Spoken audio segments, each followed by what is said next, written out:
Here's Lori in her car with me in the back seat because she puts a damn rattlesnake in the front seat.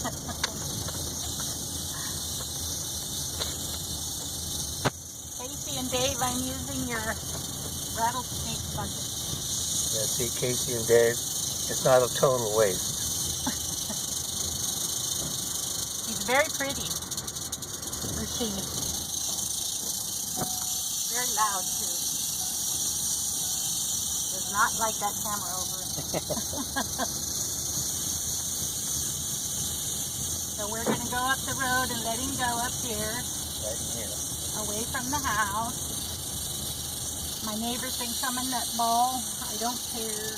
Make sure you step out and no snakes. I always look before I step out. Okay. Hey, I heard the snake and you two didn't. She's a very pretty snake. Take him right over here by the fence. Lori's got all her snake catching gear on. My flip-flop. Sorry, sweetheart.